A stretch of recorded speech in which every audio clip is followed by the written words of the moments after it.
আজকে করলে মেলা ইস্যু, বুঝেছেন? এটা এটা নিয়ে ধরি। ওই যে কুদ্দুস বয়াতি আছে না, ওরা একটা চমৎকার গান আছে কলে, কোনটা ছেড়ে কোনটারে ধরি, শুনিছেন? শোনেন নাই?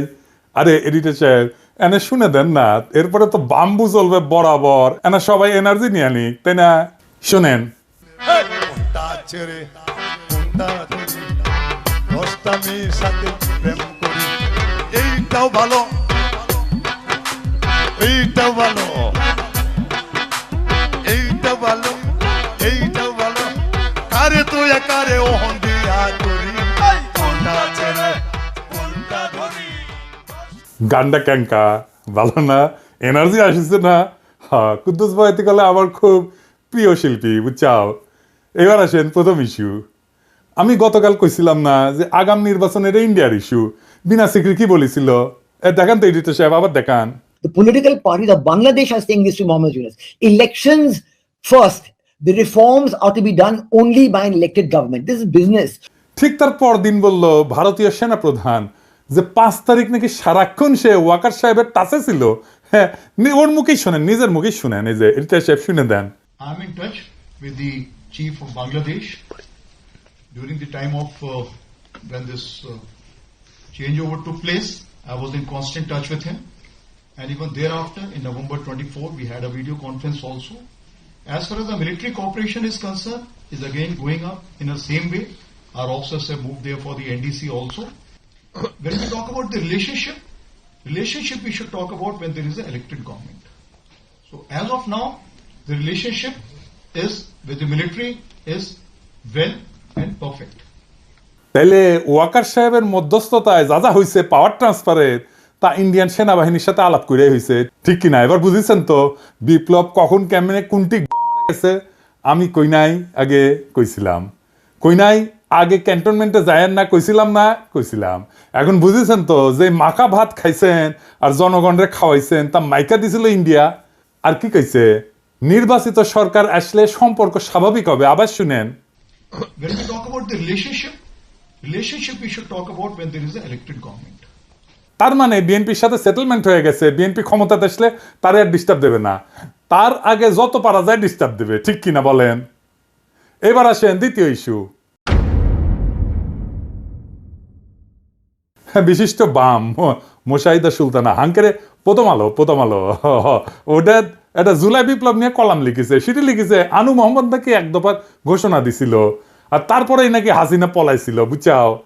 লিখেছে প্রেস ক্লাবে হাসিনার পদত্যাগের এক দফা দাবি ঘোষণা করেন অধ্যাপক আনু মোহাম্মদ। ঘোষণার পরপর একটি মিছিল প্রেস ক্লাব থেকে যাত্রা করে শহীদ মিনার অভিমুখে। বিগত দিনগুলোর কারফিউর থমথমে পরিবেশকে পেছনে ফেলে এই মিছিলে অংশ নেয় দলমত, শ্রেণী, পেশা, বয়স নির্বিশেষে সব ধরনের মানুষ। হাসিনার পদত্যাগের দাবিতে ঐক্যমত এবং জনসমর্থন সেদিনই দৃশ্যমান হয় জনসমক্ষে। ওরে বাবা, হ্যাঁ আপনারা জানেন এক দফা ঘোষণা করে ছাত্ররা 3রা আগস্ট শহীদ মিনার থেকে। এই যে না এইটা সাহেব গুগলে এক দফার ঘোষণা লিখে সার্চ দেন তো কি কি আসে। দেখেছেন আনু মোহাম্মদের নাম আছে। দ্রোহযাত্রার প্রধান দাবি কি ছিল? দ্রোহযাত্রা দিয়ে একটা সার্চ দেন না এডিটর সাহেব, 24 ঘন্টার মধ্যে সবার মুক্তি। দেখেছেন? হ্যাঁ, সরকারের পদত্যাগ চাইছিল, কিন্তু সেটা এক দফা ছিল না, মেলা দফা ছিল তার সাথে। এভাবে ইতিহাস পাল্টায় যায়, বুঝছাও? এভাবেই প্রথম আলো তার পক্ষের বয়ান তৈরি করে বামেদের লেগা, মানে রক্ত দিল সবাই আর নেতৃত্ব হয়েছে বামের। এবার আসেন চট্টগ্রামের ওসি নিজামরে ধোলাই দেওয়ার ঘটনা, বিএনপির প্রতিক্রিয়া নিয়ে একটা কথা কয়ে নি।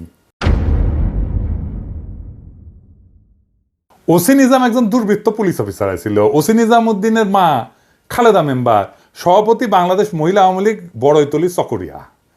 এই যে সিআরপি সালাউদ্দিনের পাশের ছবিটা দেখেন, আর একটা ছবি দেখেন ওসি নিজামের। দেখেছেন বন্দুক ধরে আছে কিংকা করিয়া। তখন ও কোতোয়ালি থানার ওসি, ইনভেস্টিগেশন 2014 সালে চট্টগ্রাম বিএনপি পার্টি অফিসের সামনে বিএনপি কর্মীদের বুকে ও বন্দুক ধরেছে নিজের হাতে। দেখেছেন? ওরা কিছুই করা হয়নি, ধরে থানার দেওয়া হয়েছে। টানাটানির সময় জামা ছিঁড়িছে। থানার দেওয়া হয়েছে কেন? কারণ ওই ওসি নিজাম হৃদয় তারুয়ার মামলার আসামি যে শহীদদের, কিন্তু ধরে দেওয়ার পর দেখা গেল তার নামে পুলিশ মামলা থেকে বাদ দিয়ে দিছে। দেখেছেন? বাদীকে না জানায় মামলা থেকে নাম বাদ দেওয়া যায় না, বাদীকে জানানোই হয় নাই। এই মামলার তদন্তকারী কর্মকর্তাকে আমি জানবার চাই, আমারে নাম দিবেন, ওর তদন্ত আমি আর আন্দাই দিমু। এই নিজামরে ধরিছে শহীদুল ইসলাম শহীদ নামে স্বেচ্ছাসেবক দলের নেতা এক বীর যুবক, আমার স্যালুট তারে দল থেকে বহিষ্কার করে দিছে। কেন? দুইটা কারণে। দুর্নীতির দায় সাজাপ্রাপ্ত মীর নাসিরের ছেলে মীর হেলাল ছেলেটার বিরুদ্ধে অবস্থান নিছে। দেখেন নেতা তারেক রহমান সাহেবের বক্তৃতা দেন এত পরিষ্কার ভাবে বোঝানোর পরে যারা না বুঝার ভান করার ইতারা দায় দায়িত্ব তো দল লইত কিলেই দুষ্ট গুরুত্ব শূন্য গোয়াল বহুত বেটার। আর পুলিশ অ্যাসোসিয়েশন বিবৃতি দিছে খুনি নিজামের জন্য ওদের মনে নাকি গভীর সমবেদনা তৈরি হয়েছে। হারাম জাদা, হাজারের উপরে ছাত্র জনতারে পাখির মতো গুলি করে মাইরা ফেলাইছো, 25,000 ছাত্র জনতাকে চিরজীবনের জন্য পঙ্গু করে দিছো। ঠোলা রাচ্চা ঠোলা তোর হৃদয় আছে মাদার। ওই শহীদুল কি বলতেছে শোনেন, যে আমার ছেলে দেখতে দেশ নাই। শোনান এডিটর সাহেব। আমি আমার বাচ্চা দেখতে পারি নাই, আমি আমার বাচ্চার মুখ দেখতে পারি নাই। এ হচ্ছে ওসিন আদম, সাদত ভাইকে যে লাঞ্ছিত করেছিল, আমাদেরকে লাঞ্ছিত করেছিল। জামাতের নেতাকে ধরে শিশু সন্ত্রাসী বলে চালান দিছে 3-3 বার।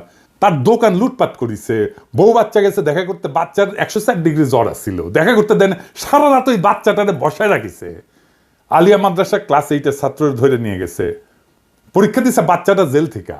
এখন ঠোলা অ্যাসোসিয়েশনে হৃদয় বাইরে হয়েছে শালা, 14 জেনারেশনের জাউরা শালা।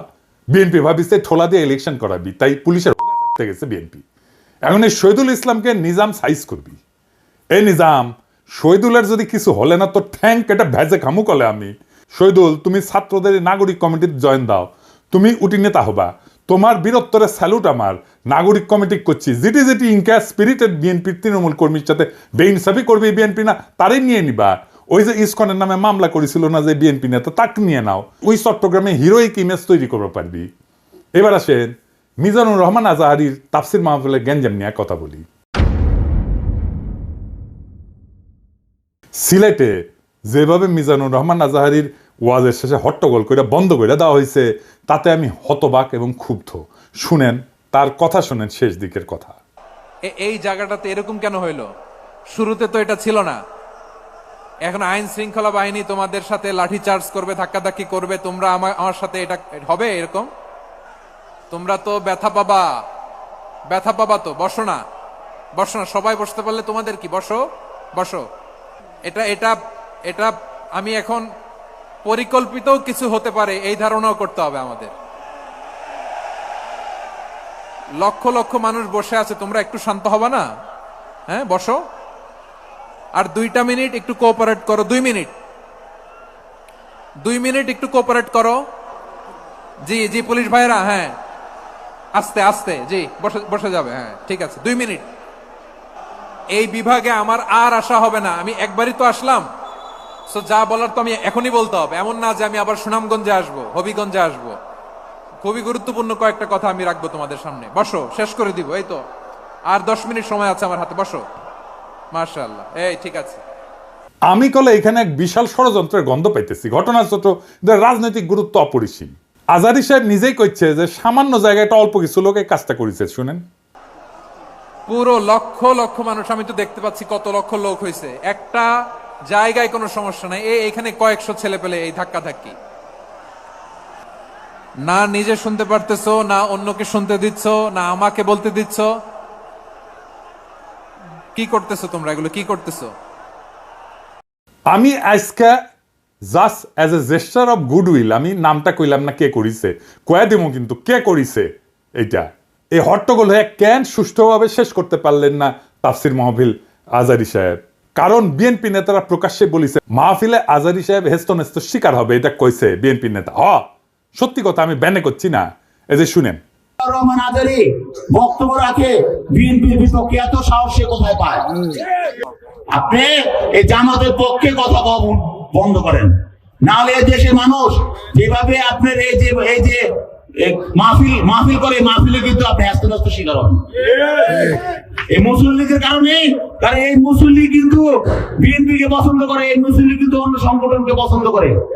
কিন্তু আল্লাহর নামে স্লোগান দিয়ে, ধর্মের কথা বলে, মাথায় টুপি লাগিয়ে পাঞ্জাবি পরে বিএনপিকে বলবেন না আপনি, তাহলে কিন্তু আস্তে আস্তে শিকার হবেন।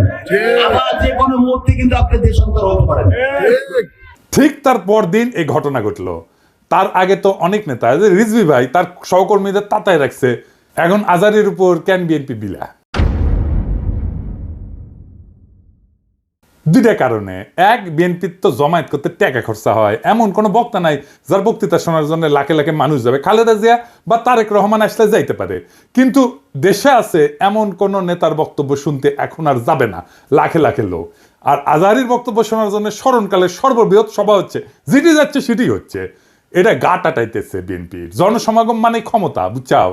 আমাদের ভিডিওর ভিউ গেলে ক্ষমতা, আমাদের পোস্টের লাইক শেয়ার ক্ষমতা, এই ক্ষমতাকে বিএনপি চ্যালেঞ্জ মনে করছে। আর 2 নাম্বার, ইন্ডিয়ার ডরায় জনপ্রিয় ইসলামী বক্তারে, এই জন্যই তারা চড়াও হয়েছিল মৌলানা দেলাওয়ার হোসেন সাইদের উপরে। আজহারী সাহেব ইভেন বিগার থ্রেট তাদের জন্য, বড় ভয়, কারণ সংঘবদ্ধ মুসলমানে তাদের ভয়।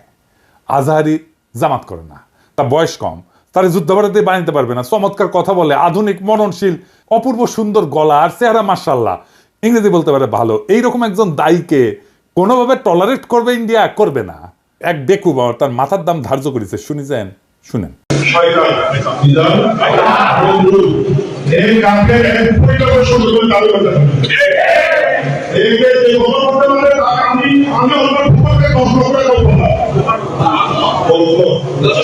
দেখেছেন তার জানের উপরে উঠে গেছে। পুলিশকে কইছে ওই হারামজাদার এখনই ধরে প্যাকেট করেন, ওই যে কইছে 10 লাখ টাকা দিবে, ও প্যাকেট করেন। বিএনপি নেতারাও খুব অপমানজনক ভাবে কথা কইছে যে আজহারী হুজুর পিছে লাগিছে। দেখেন দুদু ভাই কয় আজহার নাকি মাজার কি যেন আছে, দেখেন শুনেন। ওই যে কে যেন আজহার নাকি মাজার একজন আছে। দুদু ভাই, আপনারা যে বিএনপির দুদু বলে এটা জানেন? হ্যাঁ, দুদু দুদু, বুকের দুদু, বুকের দুদু নাম বিকৃত করেন কে?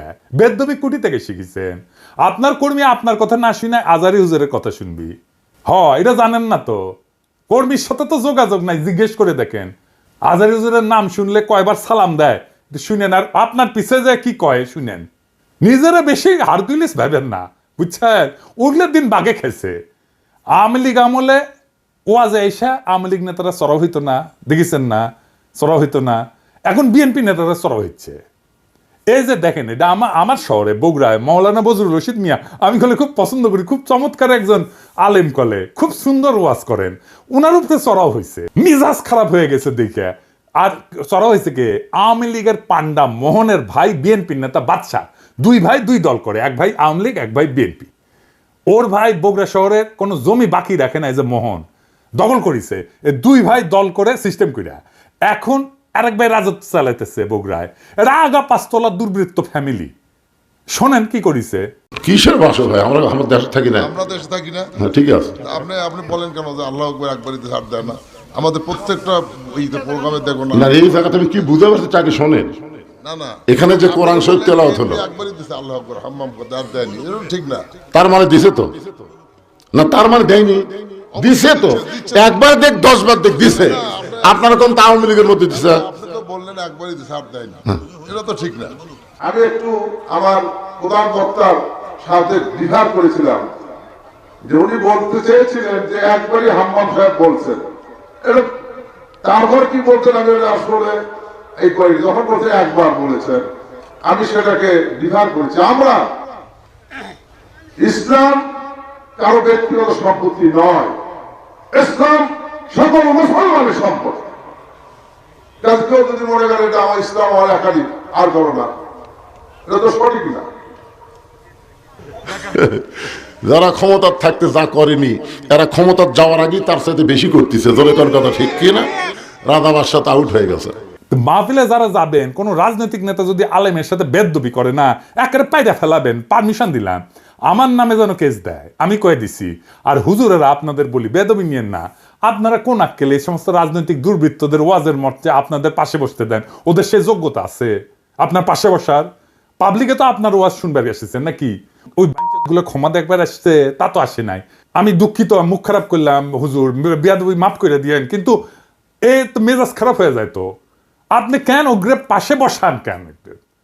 আপনার ওয়াজের জমায়েতের ফুটেজ খাবার আসে, ওই হারামজাদা নিজেরা দেখলে তো পাবলিক আসবে না, কথাও কবার পারে না। আপনার ওয়াজের জমায়েতের ফুটেজ খাবার আসে, এটি এসে সে দেখায় যে আমি মেলা বড় নেতা। এগুলার পাত্তা দিবেন না, দাবরানি দিবেন, সাইজ হয়ে যাবে। ওয়াজের দিন তারিখ যেদিন ফাইনাল করবেন, ওই সময় খোয়া নেবেন মঞ্চে, যেন কোনো রাজনৈতিক নেতা না উঠে। এই হারামজাদাগুলো সেকুলার সাজে কয় যে ধর্মকে রাজনৈতিক উদ্দেশ্যে ব্যবহার করা যায়। তুই উঠিস কেন ওয়াজের ইয়েতে? তুই রাজনীতি করিস তো, তুই ধর্মকে ব্যবহার করিস কেন তাইলে? তুই উঠিস কেন ওয়াজের স্টেজে, মঞ্চে? কোনো রাজনৈতিক নেতাদের বক্তব্য দিতে দেওয়া যাবে না। ওরা কয় না নির্বাচনে আসেন, রাজনীতিতে আসেন, কয় না। হ্যাঁ, এই যে দুদুভাই কইছে, এই যে শুনেন, ভাইরে রাজনীতি করবেন স্বনামে আসে, আড়াইলে আপনার লেগে রাজনীতি করেন। এবার কইবেন তুই এটা ওয়াজ কর, নিজে নিজে কর, দেখি দেখি হাউ মেনি প্যাডিতে হাউ মেনি রাইস, পারিস নাকি দেখি। আগামীর বাংলাদেশে রাজনৈতিক দুর্বৃত্তদের ঠাঁই নাই। হাজারো ছাত্র জনতা এমনি এমনি তাদের জীবন দেয় নাই।